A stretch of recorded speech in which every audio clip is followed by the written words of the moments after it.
Welcome, everybody, to Catfish Weekly. Along with Patriot James Smith, I'm Lyle Stokes. And James, we got a bunch of stuff to go over tonight with Tim from All American Catfish. We're going to talk about tournament stuff up in the Kansas City area. But I got a couple of things that I want to go over first. And the number one thing here that is on the list is Brad Beck sent me the master bait and tackle. How did that keep happening? All right. He sent me the master bait and tackle tournament results from April 24th at Prairie Creek Reservoir in Indiana. First place was Jefferson Parrish and Kyle Reesner with 44.14 pounds. Second place was Adam Cardwell and Kyle Sherman with 37.10 pounds. And third place was Josh Richmond and Andrew Pope with 37.03 pounds. And Big Fish, Chris DeBusk and Jessica DeBusk, 14.08 pound channel cat. Tough weekend. Only 4 teams weighed in the 5 fish limit. And for over there, that is a tough day of fishing because they usually all, a bunch of them, weigh in total weights. Now, James, I was telling you and Tim before we started the show, one of the things that I wanted to talk about at the beginning of the show was there was some accidents that happened at a tournament this weekend. I'm not going to dwell on any of that. Everybody's got their own opinion and knows what's going on with that. Because if I get started on that, I'm going to make a bunch of enemies right quick. But our buddy Doc called me this morning, and I had messaged him as soon as I'd found out that he had an issue in a boat. My good friend Bink and Janet Fox and Doc was all finished fishing together down there, and the boat motor quit. And that was all it took in them big waves to get them in trouble. And Doc is fine. There's been reports that he was dead and everything under the sun from not having any problems on, you know. And I knew that day he was okay. He'd messaged me back, but I didn't want to pry with him all weekend because he had enough going on and pretty shook up. And get family members trying to get a hold of him and all the stuff was going on. But he called me this morning and wanted me to pass this along to everybody that watches Catfish Weekly because everybody's kind of concerned about Doc. He was a big part of the show for a long time and will be forever. But he's fine. But he's still a little shaken by this. And I could tell it in his voice. It took him a couple of hours to get ready to go to the lake this morning, but that's his office, and he went on down there, and I seen a picture of him out on the water today. I don't think he was in a big hurry to get there, but he knew he had to do it. He had to do it for his own peace of mind, and Doc's a really, really safe person, the safest person I know. He'll wear a life jacket before he gets in the boat a lot of times. He's hardly ever in the boat without one. Most loyal person to wear them that I ever seen. And he went to step out of the boat because it was going down and the life jacket didn't deploy automatically like it was supposed to. And then the manual didn't pull. And Gary Taylor and his wife come over and picked him up. And I forgot who told me, picked up Janet and Bink. That was this morning. I've done a bunch of stuff since then. But Gary and his wife took their boat over and got Doc in, and of course they took him and warmed him up after that, wherever it was. But he's fine. Like I say, he's a little shaken, but he's able to fish today. So he wanted everybody to know that he's okay. But I from what I understand, I haven't talked to Janet and Bink, but I understand that they're okay too. But their boat did go under, so I'm supposing that they're going to have some issues with that. But I don't know how, I keep getting messages and calls and stuff because I usually hear all this stuff. And this time I did not for whatever reason. And it's okay with me. How many? I have heard different numbers and names and stuff. And I'm not going to pass any of that along because I cannot confirm it. I have not talked to them people. If they would wanted me to do anything or say anything, they would have contacted me like Doc did. And I would have done that. Since they did not, I'm going to leave it at that, and you guys can draw your own conclusions or find out from whatever source you want to. But I'm not going to say anything that I cannot confirm. And what I can confirm is Doc is okay, and man, I never was so glad to hear anybody when he called me this morning, because Doc and I we fished a lot together, and we've been doing things together for 25 years. And he had caught a giant flathead here a week or two ago, and he called me, and I sent him a couple of rods to test for me about 25 years ago, and that big flathead come off of one of them 25-year-old rods. So anything that goes on with Doc, I'm pretty aware of. We talk quite a little bit. So, yeah, I was shaken up when I found out he was in there, but when I found out he was okay, it was kind of put me to ease, and hopefully this will trim down the rumors if anything happened to him. He shook up, but he's still good, and he'll be fine. Oh, yeah. You got to get back on that horse. That is exactly right. Now, James, we want to go over some of these people that's in chat tonight?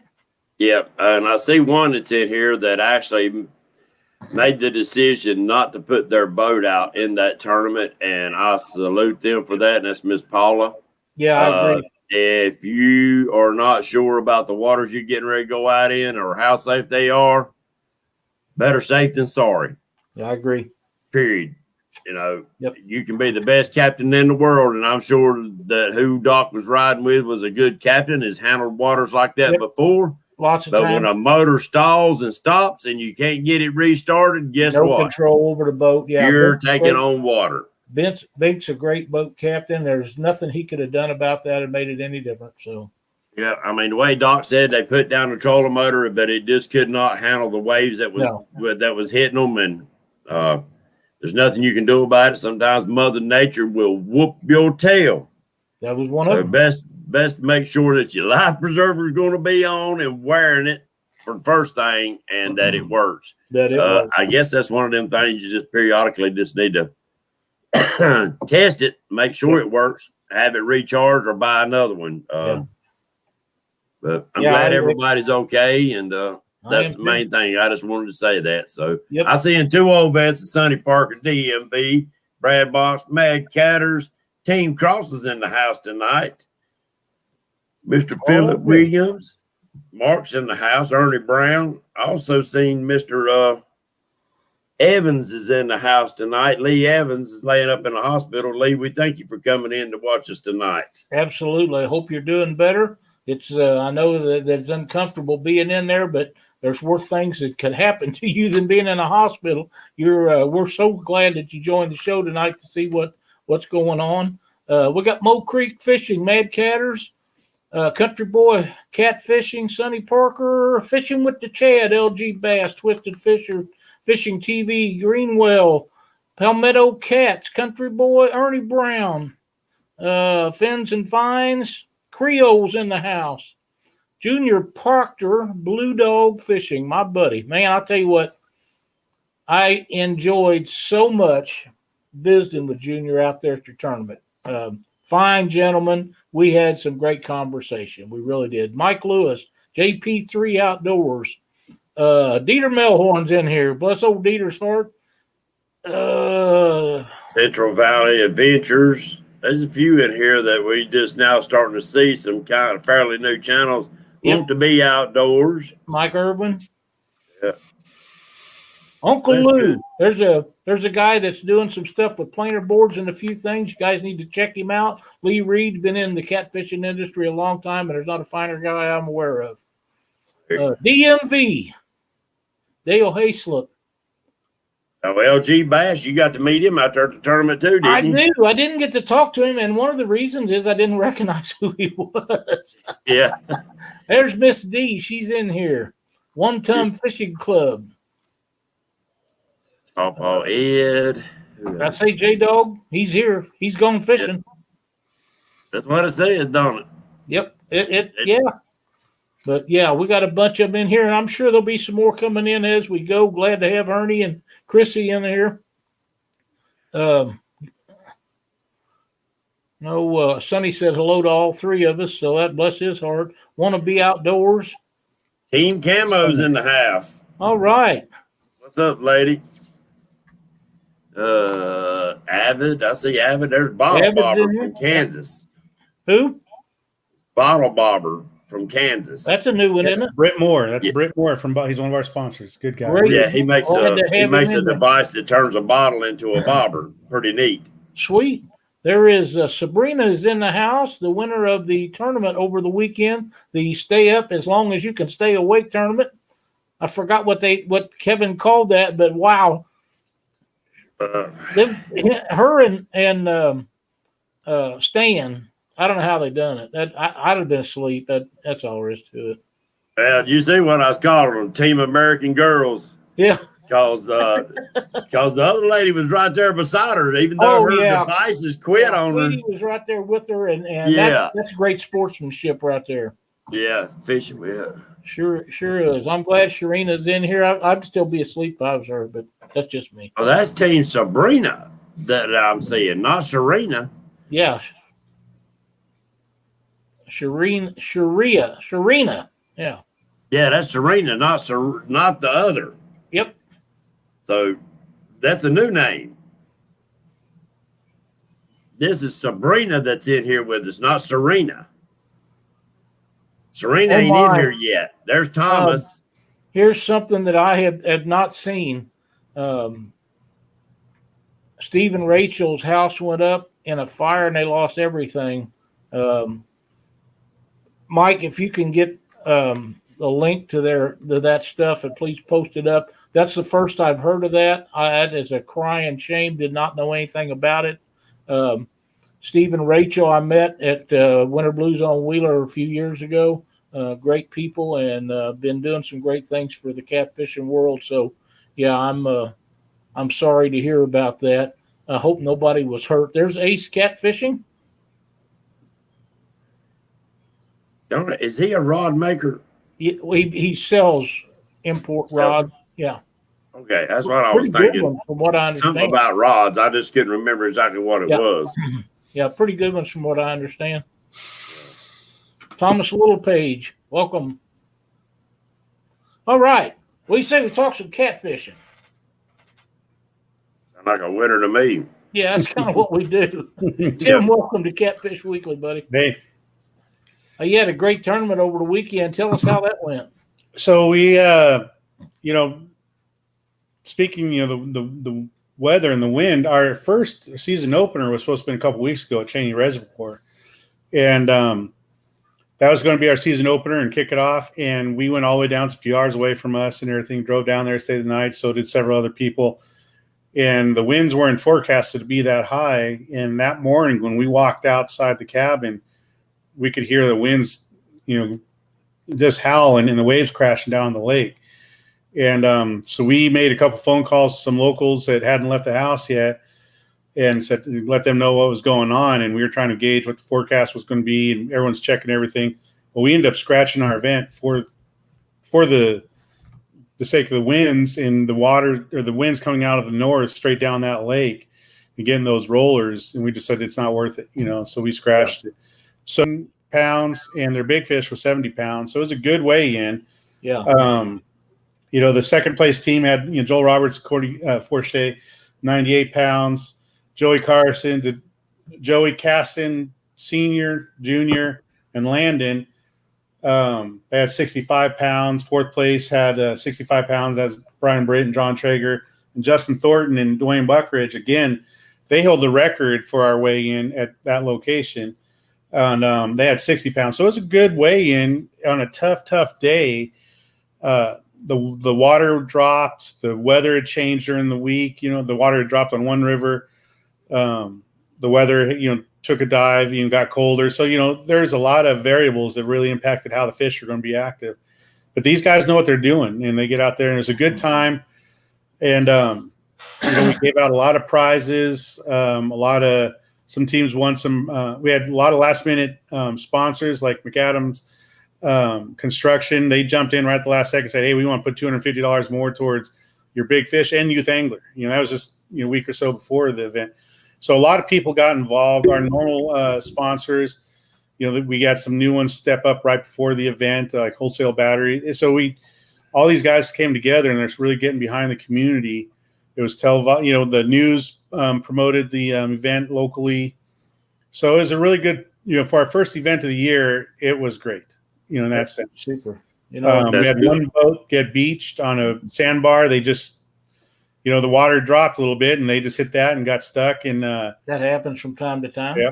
And they got out of there eventually. They were stuck there for a little bit, but what was pretty neat is I started making phone calls to anglers. I had a general idea where they were going to be fishing out in the river and kind of bracketing. One was above them, one was below them. But the guy was like, yeah, when we swing by and we see them, we'll pull them off there. You know, so, you know, great sportsman. And, you know, some of the guys said, you know, if I have to, you know, we'll let me know if they're in danger. We'll go right now. If, you know, I said, they're in danger, but great sportsmanship right there. I mean, these are great guys. I mean, just have a good time. And at the end of the day, in our events in Kansas City, we have one of the championship barbecue restaurants here, Cater Barbecue. They're one of our sponsors, and they bring in barbecue for the anglers. And those guys didn't miss a bite. You know, and that's one of the things you and I have talked about before. I don't know anybody that feeds their guys and their fishermen before and after a tournament. Man, that's just awesome. Well, you know, we charge $160 for an entry, but the guys can see where it's going. Right.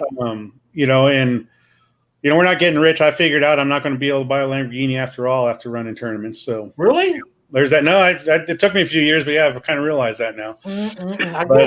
I guess that dune buggy will have to work. That VW, it'll probably go in the shop. That bug probably go in for assembly the end of this month. They're going to do the conversion to a disc all the way around it. But yeah, so it was a good weekend. It was a great weekend. Our next one coming up is you know, we have a regular season points race. And so the events that we help with that are charity events mixed into our schedule, they are regular events for everybody, point-wise, payout-wise, and everything else. And so our next event is coming up on May 8th. It's Reeling for Lefty, and it's a great cause. We have the links up now on our Facebook page and on our website to pre-register. But they're raising money. It's part of, you know, they're associated with Children's Mercy Hospital, Reeling for Lefty, and all of our proceeds from our tournament go to them. And then they have donations and things like that. And it's Nora and Dustin Johnson, and we'll have all their information out there on our page. But you know, if people can't fish, they can at least go look at and bring awareness to this, the issue they're trying to bring awareness to. I don't want to say it because I'll screw up the name of it. So it is on our page. They know it, and they're really good people. They've raised a lot of door prizes, giveaways, raffle items. They've raised $2,500 added dollars to this event. It's at El Dorado, Kansas, the El Dorado Reservoir there in Kansas Lake, and it's May 8th. So anyone that comes out and fish, it's not your typical charity one where it's like a 60-40 or 50-50 payout. It's a normal tournament payout, and it is a points race. So all our anglers that are fishing our series that are in the points or going for the points race, you know, this is one for them. But what's really neat is they're a really good family. They're doing this for their son and other people like their son, and they're going to raise awareness for it, and these anglers are behind it. You know, they're all for it. They're all wanting to go down there and support it. It's really good. Yeah. So May's a busy month for us. We got some pretty big events coming up. I have to say, when it comes to people helping people or donating their time, donating their money, donating anything, I don't know of any group or organization that does more for others than the catfish industry or the fishing. Maybe I should say the fishing industry altogether.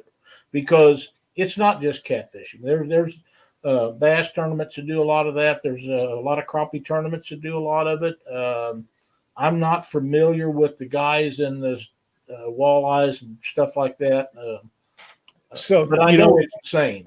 It's true, and I, you know, not to steamroll, but I have a buddy of mine that runs veteran events here in Kansas, and they do a lot of charity raising. And they're, you know, non-for-profit and everything else, but I think it's the outdoorsy person, the person who's an outdoorsman, regardless if it's just fishing or whatever. They're tied in with their community, and their community just isn't who's on their street. You know, they're tied in with them, and they want to help them. Just like what the comment that was posted. Most people may not know that, but they see someone who's got the same interests as them in trouble. They're wanting to help. They want to be part of it.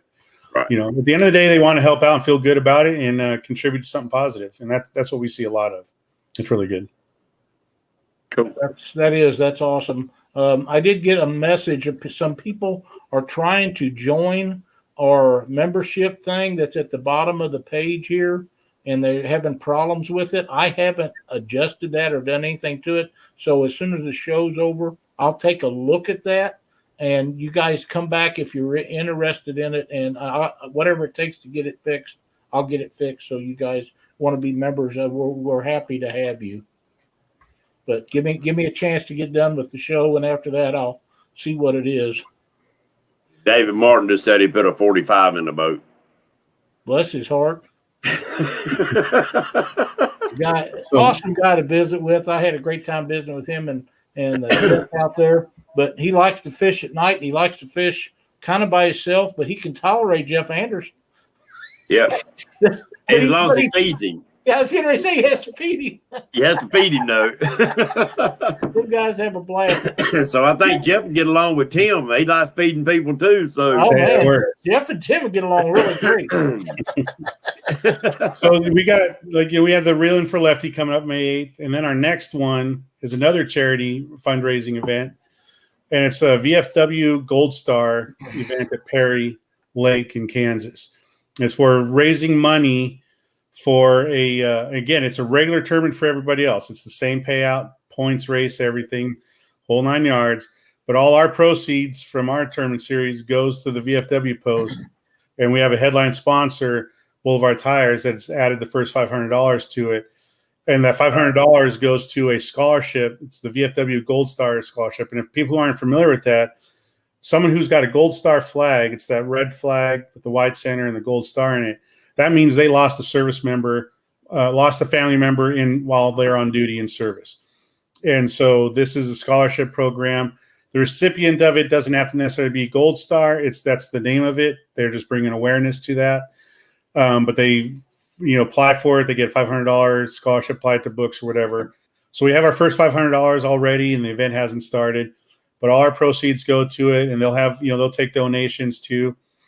But so that's we go from Reeling for Lefty into the VFW Gold Star May 23rd, and then and that's on a Sunday, which is very odd for us to have an event on Sunday. But one of our sponsors, that's the only day off they have. Yeah. And then we go into our big Heartland Challenge. We just capped that out at 80 boats. It's sold out now. Wow. That's in Kansas City, Kansas. We'll have a captain's meeting that Friday night before. And the good thing is, I think it's a good thing, and we're going to be putting all the announcements out later this week. We were going to be restricted to having a 5:30 in the morning launch because we were going to have a VIP come down from the city and do the launching.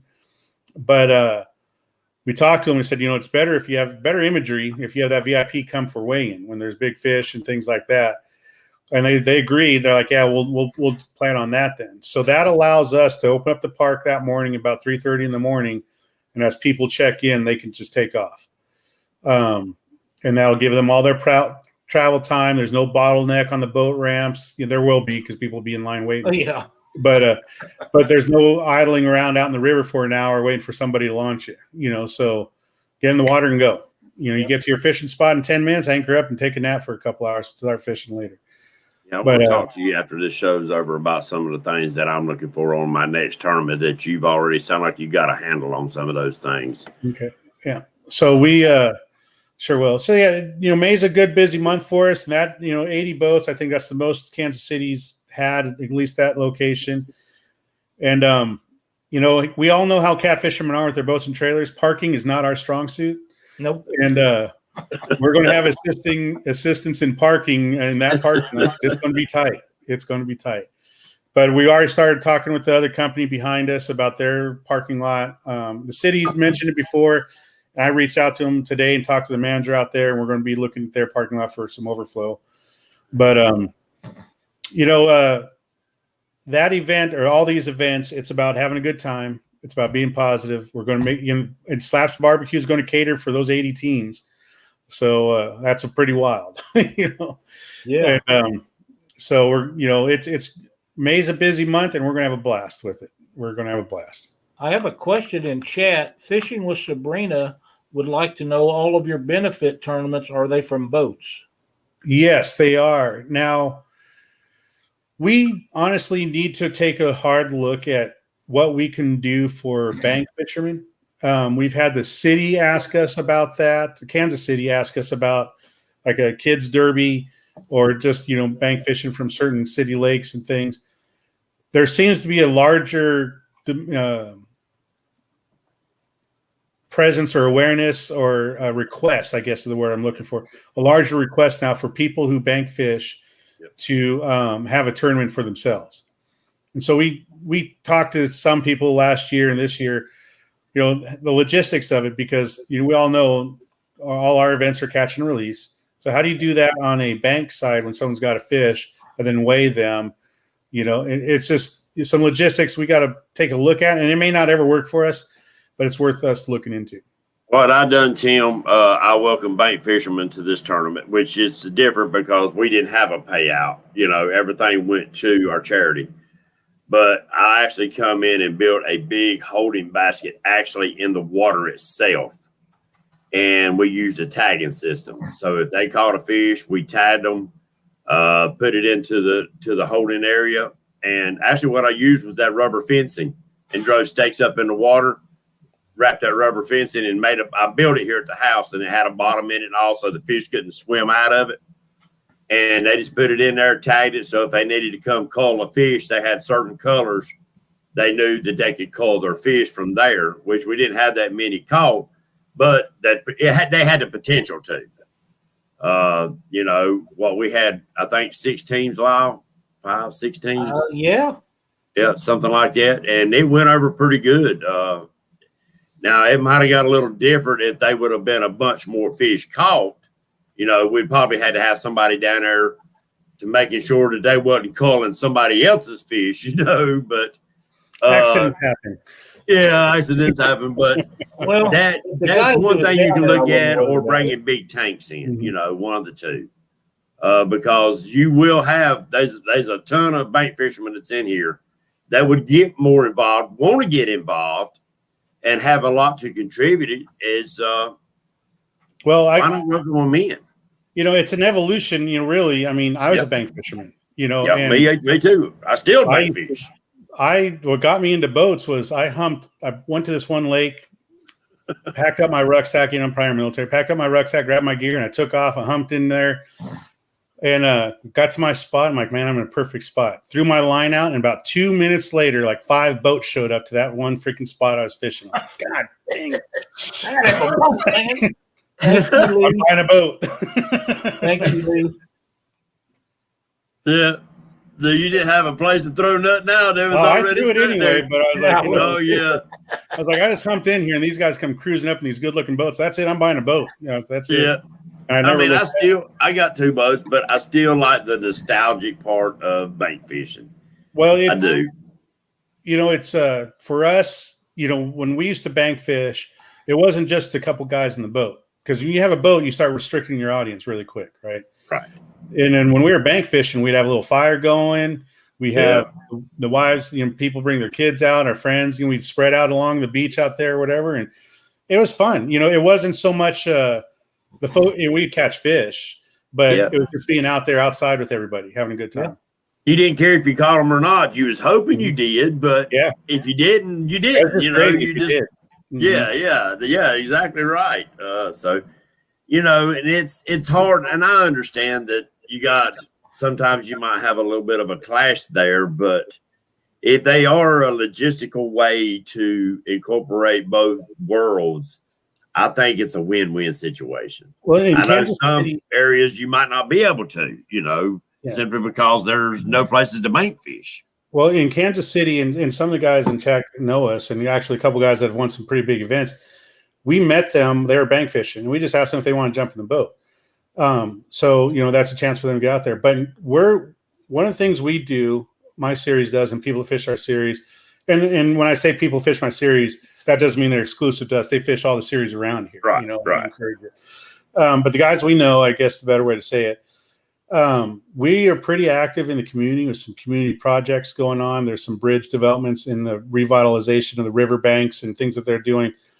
And they ask us all the time, how can we get more activity down there? And it's no joke. And I've seen the designs. We've talked to them about, hey, if you put in boat ramps into here and here and make a walkway in between, this will give people a chance to bank fish from this side, you know.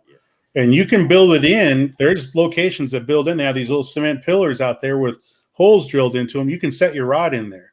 So you're not seeing a bunch of guys, you know, jerry rig all the rods and stuff. Give them a place to put their rod in, that little hole in the cement there. And they were surprised. And we gave them some locations to go look at that and for examples. And they are very much interested because even the Fish and Game said, if they do it correctly, it'll help with erosion control along that bank too. So and plus, if you give them a better place to bank fish, those people will appreciate that more and be more apt to take care of it and keep it cleaned up as, you know, to just a place that everybody sneaks into, then they leave trash. But if you fix up a nice place, they'd be more apt to take care of it, pick up behind themselves and pick up behind other people. And there's a soul safety aspect too. No one wants to walk down a slippery slope going towards the river, you know. Right. No. So, you know, build it up to where they can feel safe and bring their family out with them. And it's good. So we don't forget the bank fishermen at all. Oh. A lot of the guys benefit from us coming back when we're skunked because we're giving them our bait. You know, maybe it'll work for you because it didn't work for us. That's how. Yeah, and all along we should have been fishing right there off along with them at the bank. And you know, that's what I told everybody to come to my tournament. Look, guys, you're at a perfect landing. You could actually win this tournament right here at this landing because you got mussel beds, you got the deep channel cutting in, you got debris, you got structure, everything that you need right here. Yeah. Not and everybody that goes in to load their boat that don't want to clean fish, dump them off right there. Yes. Yeah, it's a feeding. That happens at every boat ramp. Yeah. Right there's no different. These guys get these Asian carp and use them as bait. Well, they can pull back to the boat ramp. They're dumping everything overboard. That's right. It's a feeding hole. Oh yeah. Thankfully, we don't have that as an issue during a tournament. But you know, people anchoring right there at the boat ramp. But hey, you know, they're fed good. Yeah, that's chumming, buddy. Chumming. Yeah, it is. And it's, you know, it's not illegal because it's nothing you had anything to do with, in my opinion. Right. You know where the food is. You know where the food is. You know, it's like the guys. I promise you, when I get up there, I'll know where that food's at. Yeah, that's. It'll be in the building with us. It's called. Yeah, that's where I'll be then. And that's something I'm looking towards next year. I tried to get in. I called a couple of the vendors, like the big vendor trucks and stuff, to come in and maybe serve breakfast and stuff. Nobody really wanted to challenge that because they said, well, how many people? I said, well, I know I've got, you know, almost 80 teams registered right now, and you figure at least 2 people per team, some of them more. They said, oh, no, we ain't prepared for that. You know, so I really got to expand out. I've got some buddies that was willing to bring cookers, but they also wanted to fish. So, you know, what worked for us in Lexington, Missouri was the Moose Lodge. When the Moose Lodge, when they found out, they said, no problem, we'll do it. We've got the sausage, we got the biscuits, and they whipped it up and brought biscuits and gravy out, you know, for everybody. So, you know, I hear you. So sometimes those entities, because they need to bring awareness and they need to grow their, you know, right. Their people too. I'm part of a lodge now, so. Rob says when I come to town, all the buffets go up $5 in advance. You might be right about that, Rob. I got to tell you. Folks, if you like our shows and like what we're doing, if you enjoy what Tim is bringing to the table today, please hit the thumbs up. If you're not a subscriber, please consider subscribing to our channel. It means so much on where they place us on the pages when people Google catfishing tournaments and stuff and information about fishing tournaments. The more subscribers we have, the higher on the list of the page that we are. And while you're at it, please go check out Tim's page, All American Catfish, and Patriot James's page and his Ghost Floats. Well, we're trying to help everybody get everything going that we can. Yep, and please check out Tim and look into a lot of Tim's charity tournaments and stuff. Absolutely. Because Tim, I'm sure that you would also take donations from people that cannot come to the tournaments. Yeah, $5, $10, whatever they want to do, we will pass it on to them. We can itemize it and recognize everybody. These are for great causes. We don't take a dime of it. We're just, we're not getting rich off catfish anyway, so why not help somebody in the process? Exactly.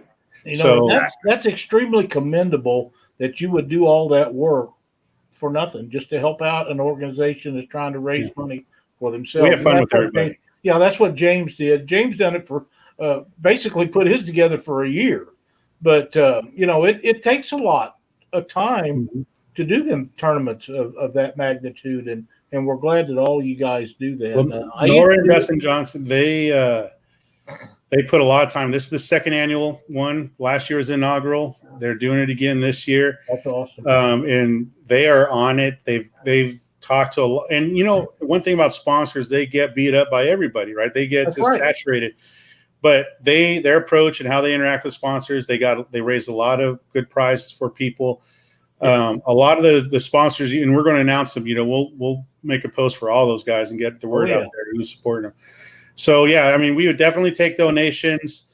They can get a hold of me through the page. Me personally, they can get a hold of Nora and Dustin Johnson. I'll make a post later tonight for that. But I've seen Catfish Crappie out there talking about. You had me a barbecue. Now you're mentioning biscuits and gravy. Yeah. So at our night events, at weigh-in, we have biscuits and gravy for everybody and coffee. And so so it's good. So this year at our night event in Kansas City, the guys will be getting barbecue when they sign in. They'll be able to grab and go their barbecue, and when they come in that morning, they'll have their biscuits and gravy. So they're getting a double dose here. There ain't nobody else in the world that does. Hey Tim, now you done talking all this junk. They gonna be expecting that junk from me next year. That's the goal. We're trying to put pressure on everybody. Yeah. And we're working on it. You might get one meal. So I'm working on one meal, guys. Well, you bring me a biscuit. Calories are the only safe investment these days, right? I mean, you got to put your money in the calories. You'll see you're growing right there. It'll see. There you go. For James, I'm going to recommend that he get Dieter Melhorn to do it. Dieter's independently wealthy. He could buy all the stuff and cook it up right there and serve it. Well, I'm sure. I mean, I don't get to see all of his stuff, but I'm sure Dieter took a hit last year with all those shows and everything getting canceled and events. I think he's all right. Yeah, but he started daggum. He finally got his captain's license, so now he's on the water 6 days a week guiding. So he's guiding, so he's making a ton of money. Well, we have a guy that again out here. Today he got his captain on. Jordan Lear got his captain's license out there, and you see more guys doing that. And that's the right thing. It is. It is. And I talked to a guy a few years ago that was guiding on Lake of the Ozarks, and he wanted to be on our show. And I said, I'm sorry, I can't put you on the show because you're guiding illegally. And he said, I don't have to have a captain's license guide on Lake Ozark and Truman. I said, well, according to the Corps of Engineers and the Department of whatever it is down there, you do. And he checked into it, and I was right. And he went and got his license, and he had his buddy that guided get his license. But there's a ton of people that guide on those lakes that are doing it illegally. Yeah, and they get told that it's legal to do it, but if you check into it with the people in Kansas City and St. Louis, they will tell you that it's not legal. That is still classified as navigable waters. I believe Chris Jones has his from Catfish Pursuit, guide service, and Jordan Lear got his now. So this isn't easy for these guys to go do. It takes time, takes money, and it's not an easy, task. No, it's not something you just pencil whip and go through. The guys that are not doing it the correct way are just cheating the guys that are doing it the correct way. Well, I'm it's great to see those guys do it. I was going to look into it myself. I'm just not out on that water enough anymore. But but I think I commend those guys that go out and put that effort in. So Dieter and all those guys like that, that's great. I do too. I don't want to work that hard. They're doing awesome. If you've ever been on a boat, and I'm sure you have, with a guide works his tail off because his reputation's on the line every day that he takes people out. And if he don't produce, he may do 100 trips, and one guy say, "Oh man, I had a great trip with the such and such guide service." But if he does one that doesn't pan out, he'll tell everybody. So you've got to bust it, and they do. A good guide really works hard. They work for their reputation every day. That's exactly right. So it's and if you have them bad days, but your clients actually see you busting your tail trying to get them on the they're fish, all right with that. They fine with that. Yeah, they want to catch fish, but they see you struggling and doing everything, and they already know that you can get on the fish. That's one thing. Yeah. If you John Doe blow and they ain't seen you put fish in the boat and they don't know your reputation at all, and then you have a bad day, they're gonna be thinking this dude might have a lot more bad days than he does good days. Yeah. Wait. Jim Clark is in the chat. Just want everybody to know that. The one, guides, they, like I said, they earn their reputation every day, right? So see them go out and get their captain's license. That's awesome. That's great. It's with the things they do, they put people on fish. Sometimes that's the last big fish these people are going to probably get. And we have a saying in our series, making positive memories. That's what we want to do all the time. They're making those memories for these people. That's a lifetime picture for some of these guys. We like the youth angler, the sponsor that put in for the youth angler. He doesn't fish tournaments, and all of a sudden this last weekend he wins $250 for the highest placing youth angler. Oh, I hear that guy. That little kid he's got a memory he's going to be able to share with his dad and his family for the rest of his life. Remember we fished that tournament and we got this. It's all good stuff. It's all really good. I wanted to address something that I seen in here. Now I can't find it, but I seen Creel said Louisiana does not require you to do that. It doesn't matter what Louisiana says. The Coast Guard does not pay any attention to what them states say, and they're the ones that regulate that water. Well, so from being a gold miner, I know for a fact. You got to have it. I know for a fact from gold mining that navigable waters has a lot different meaning than what people think it does. Yes, it does. Well, and I think also what people, and not to get in the middle of the debate on the different states, but sometimes states, whether it's boating laws or driving laws or other laws themselves, they don't necessarily have them on the books because it's governed already by a foreign or a federal law. So although there's a lot of redundancy in laws, in some cases there's not because it's already governed at the higher level. Anything that's federal trumps whatever the state says. So that's just life. I mean, that's the way it is. Yeah, and speaking of the Coast Guard, they keep us in the loop. They're getting ready to do some dye tracing on the rivers again in this area. So we're part of that distribution list where they announce when they're going to drop the dye in and what location, and then they have watchers of tracking that dye for the flow and the density and stuff like that through the river. So they'll be doing that here in Kansas here pretty soon. That's cool. Mm-hmm. Now, Tim, do y'all have, next year, I planned on doing it this year, but I didn't, is that any fish over 40 pounds next year's tournament will be tagged. And the information will be given to the person that caught that fish so they can keep up with it if somebody else catches it. Is that something that you've ever thought about doing maybe in your tournament? So last few years actually, last year we didn't have any events in Kansas City because of COVID, but the prior years before that, for like 3 years, there was a migration study taking place. So when we were in Kansas City having our events, they would come tag all the blue cats. Really? They would do that. And then several of the guys recaught those fish or someone else had, and they let them people know, hey, by the way, this was tagged in that event. This was your fish. So, cool. They have done that. Okay. I don't know if we can get North Carolina to actually come out and do it, but I'd planned on having quite a few people like Deere and Matthew Anthony actually did tag both his big flatheads, having some people lined up so it don't take any longer keeping that fish out of the water any longer. You got step weigh, step 2 tag, step 3 release. So boom.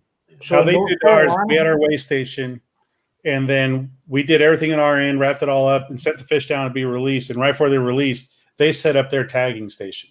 Oh, I hear you. So they took it Kansas? away from the audience and away from everybody and just did it there. Is that in Kansas? That was in Kansas, correct. Okay. Yeah. Now, who done the tagging? The conservation. Okay. In Missouri, KDWP. I have begged them to let me tag fish or at least just go with them when they did. Mm-hmm. No dice. No, they're great. And the fine for tagging fish in Missouri, if you get caught tagging a fish in Missouri, is substantial. Mm-hmm. The Missouri Department of Conservation is the only people that's going to tag fish in Missouri, and I can't get them to budge. I've tried for years to get them to budge on that because there's enough people like myself that want to do that to help find out how many fish or how far they're going, how many are raising, what's happening with them fish that would donate their time to do it, and they won't let us do it, and yet they don't do enough of it to count. And I find that bad. They've had tagged fish that were tagged below St. Louis. They've caught them up here in Kansas City, so my favorite story is the one that was tagged between Chillicothe and Kansas City. 3 years later, was caught below Memphis. That's a long way. My question is, how many times did it make that trip? Once? Yeah. 3 or 4? Once a year? Who knows? I just want to know what kind of trouble he got into. He had to go so far away. I mean, it's a great story. And then they tagged one year in Memphis at the tournament down there and caught it later. And I'm not, they talked about it gaining 30-some pounds. I find that extremely hard to believe. I've never heard, or nobody else ever heard of a fish growing that much in 1 year. Department of Conservation has great numbers and great logs on that. And they said there's no way that fish gained 30 pounds in 1 year. But that's what they say. Now, whether they got the wrong numbers on there or whether it actually did, I can't substantiate it. But tagging is one of the greatest tools we got for determining fish that travel in waters that go from state to state and up and north and south and east and west. Now, it really doesn't do any good to tag a fish in a lake where it can't get in or out, because all you're doing is getting the growth rate from that lake. Right. But to find one that goes more than that, miles is a different situation. But Lyle, I have to disagree, because in a lake, you say, well, you just got a growth rate. But it also comes back down to help educating people themselves on that fish, their migrations. Yeah, if they catch it here, or if they catch it in the same spot year after year within a couple of weeks, like that one fish that Deidre caught, Jeff caught, and Richard caught, it was all within a week of each other, within 100 foot of each time. So that fish is in there every year at that same time, whether he's migrating north, south, east, or west. The only way to know that is to tag these fish. That's a great story to tell, because of the fact that people say that, well, once you catch a fish, you never catch him again. Them guys caught that fish 3 times in 3 weeks. So that just kind of blows that right out of the. And now that fish is anorexic. Yeah. They'll turn around and eat right after they've been hooked. I promise you. I've had them in a live well with live bait. They ain't ever been a bait that was in there. I had to go get more bait one time. Yeah. But I mean, anything that can be used as an educational tool will be that might be your next king of conservation that you're actually educating at that time. So give them every tool that we can to make that happen.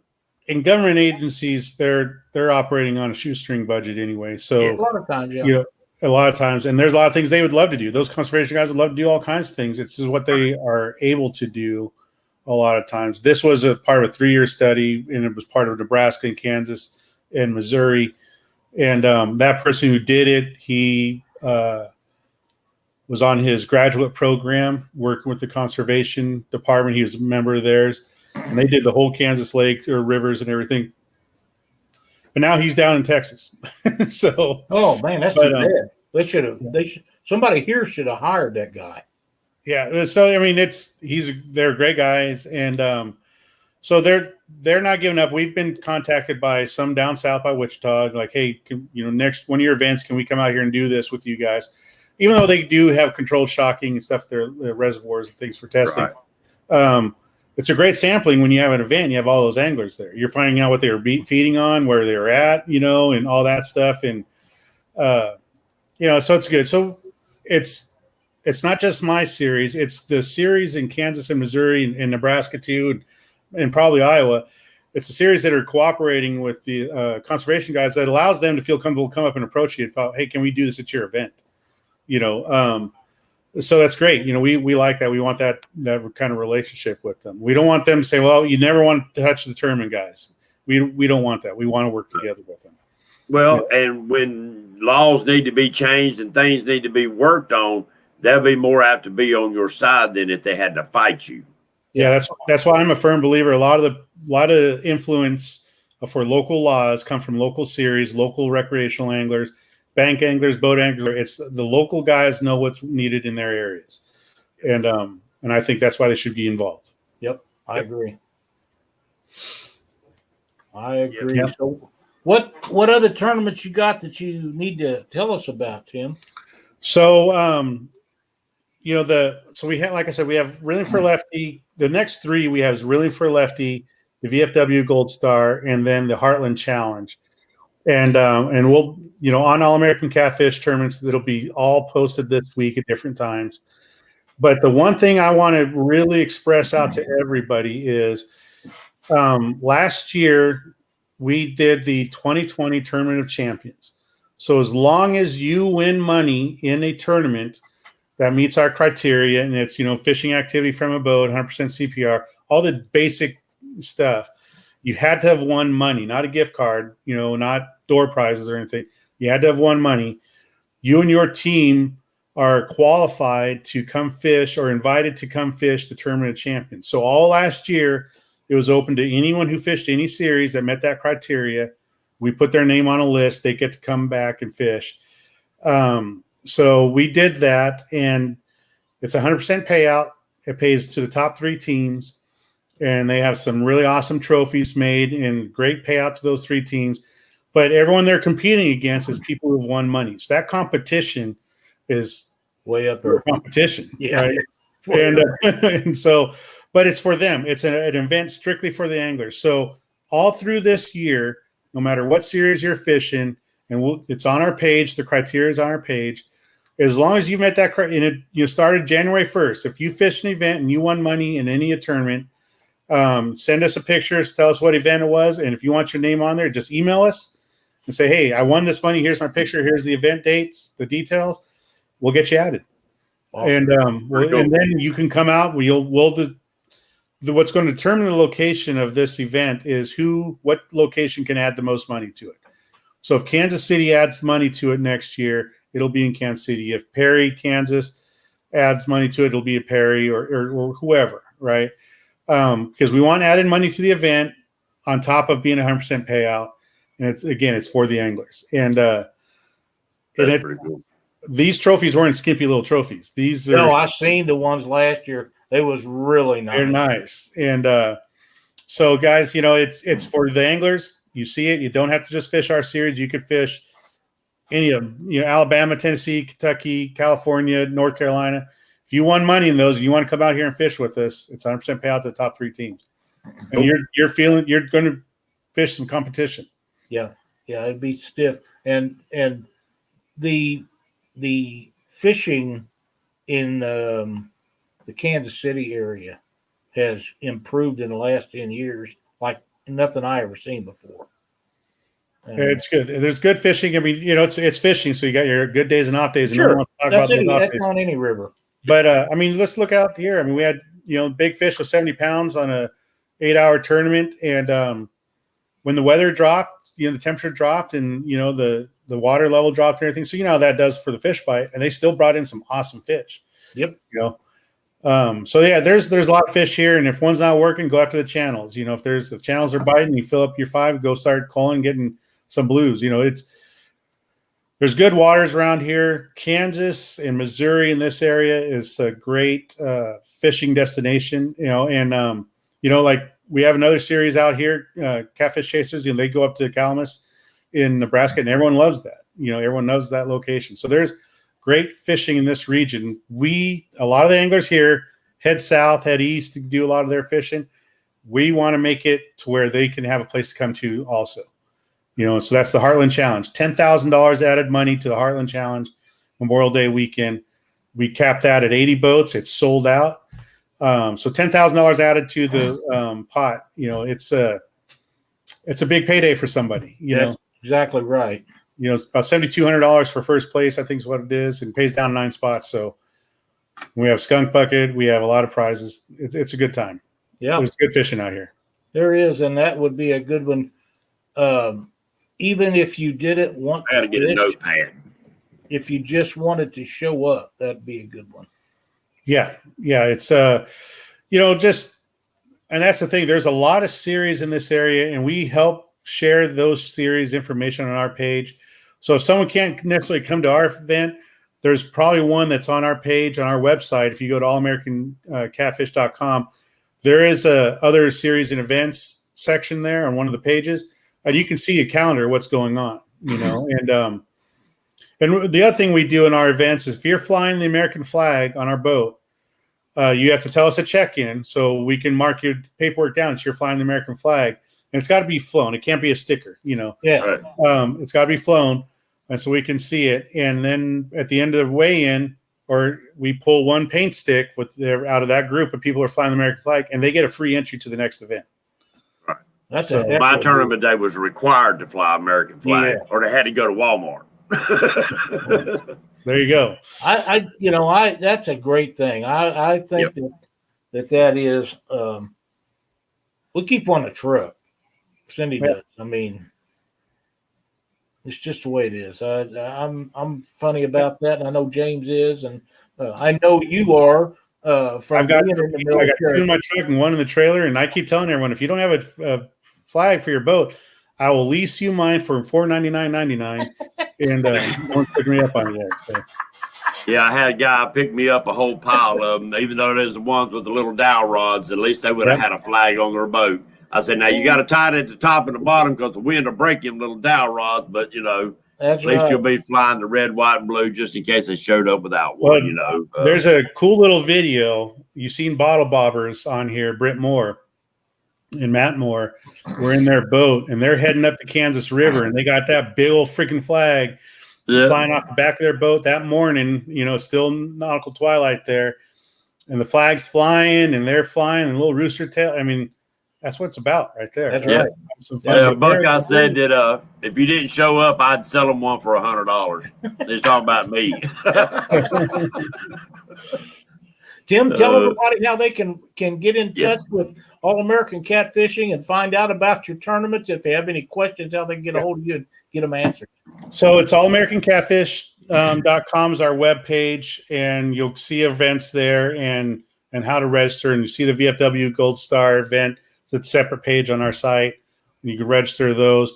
All American Catfish tournaments on Facebook. You can join the group. Everyone's very helpful there. We have 0 tolerance for negativity and stuff. We'll just delete it and remove the person. So it's a really safe place to come ask your questions and get along, share your experiences. We let anglers sell things to each other on there, but companies, you just need to be a sponsor before you can sell your products on there. All right. But if you got events you want to share it to the anglers, share it on the page. There you go. But All American Catfish tournaments on Facebook, or you could just message me directly if you got questions. I'll make a post tonight with the contact information for Dustin and Nora Johnson and about Reeling for Lefty. And it's already on there right now, but I'll make another one if anyone wants to send donations, $5, $10, $20 donations to the cause for them. Feel free to share that on every dime adds up. Yeah. Feel free to share that with Catfish Weekly's page if you want to. Okay. Anything like that we want to help them people out as much as we can. Exactly right. That's where it comes down, is each one of us sharing this stuff out and getting the word out so other people, because a lot of people want to help, they just don't know where or how to go about it. Yeah, that's right. Yeah, that's definitely right. Yeah, and that's it. That's really it. You know, we're all approachable. You can go to the page and say, "Hey, I seen him on the show. I had a question. Who do I need to talk to?" Somebody will point you in the right direction. Absolutely. So that's good. But now y'all have other tournaments besides your charity tournaments also, don't you? Right. So the next 2 just happen to be coincidentally just the charity fundraising ones. But the Heartland Challenge, that's our, again, that's a regular tournament for us. And then we have events all through the year. They're all listed on our page, all of them. And so is some other people's events listed on our calendar and our page too. It's going to be exciting up there at the Heartland Challenge. That's going to be a great. It's going to be a good time. And we're working it with Cabela's to have the captain's meeting there. And we're going to have a silent Calcutta auction. And, we'll get all the words out on that one. It's going to be a good time. But our next couple, we really want to help these guys raise some money. It's for a great cause. It really is. So there's nothing, no reason why we couldn't help them. Absolutely. For those of you that go ahead, James. I said he's done got me all kind of questions that I've got to. My brain was already running 100 miles an hour when we started this show about things that y'all do, because you've done worked out a lot of the bugs that I'm just now getting into. So, and people don't realize it ain't just your time you donated. Cost me a small fortune to run this one. Next year, I need to let the sponsors carry most of that load instead of myself, and which I didn't care. That's something I wanted to do is for a good cause, and I was going to give it to them whether it was, for the tournament or not. It was still that, but it'll take a lot of load off of me, just like y'all figured out that the sponsors can take a lot of load off of you, and that's why we'll talk later about some of this. Heck yeah. Absolutely. I want to let everybody know as soon as we're done here, jump on over to Catfish and Crappie. Spencer Bauer is going to be his guest tonight. That'll be a great show. Spencer is a super guest, my old buddy, the Cubs fan, so you don't want to miss that when we're done. All right, James, what else you got? Already? Yeah, man. It goes fast when you're having fun. Tim's a great guest. He always got a wealth of information. Yes. We talk food, and time flies. It does, and we talk food every time we're together, seems like. If you're not eating, I am, so. That's Tim, it was always, I enjoyed it last time. Again. We do. I enjoyed it last time you was on here, and of course I enjoyed this time. You're doing a lot of great things, and flying the red, white, and blue, that's touching my heart, and I appreciate what you've done. I appreciate you doing what you've done for our country, first and foremost. Absolutely. But keep up the great work, my friend. Keep up I appreciate it. Thank you, guys. Thank you. All right. You always see this on me, but there you go. We want to make sure that you tune in Wednesday night to see Patriot James, Catfishers of America. Great show. I don't know. You got a guest this week, James, or are you just still going over stuff? Right now, I've got one he's waiting to see if he gets called into work. If he don't, then we're going to have a guest, but I don't want to throw a name up and he get called into work. So he's on one of those. He's on one of those like I was. He's allowed to get a phone call at any time, day or night. So yep, I understand. Well, it wasn't supposed to be his. I can give you. It wasn't supposed to be his week, but somebody got sick, so now it's his week. Right, so we'll I understand. See. Thursday night we got Fishing with the Chad and Mr. James Dockery, and then after that, Panfish Nation. Who's on Friday night? Wasn't that two stands? Take Friday night or Sunday. No? Stan and Creole. Stan and Creole, isn't it? And then I think so. Saturday night, Avid and Palmetto. No, they're Sunday night. Yeah. I can't keep them all straight. Oh, I can't either. But tonight, I can't either. It's Catfish Weekly, and afterwards, it's Catfish and Crappie. And don't forget, Spencer Bauer, great guest. Thanks, everybody, for watching Catfish Weekly tonight. We'll be back next Monday. For James Smith and Tim Berger, I'm Lyle Stokes. Thanks for watching.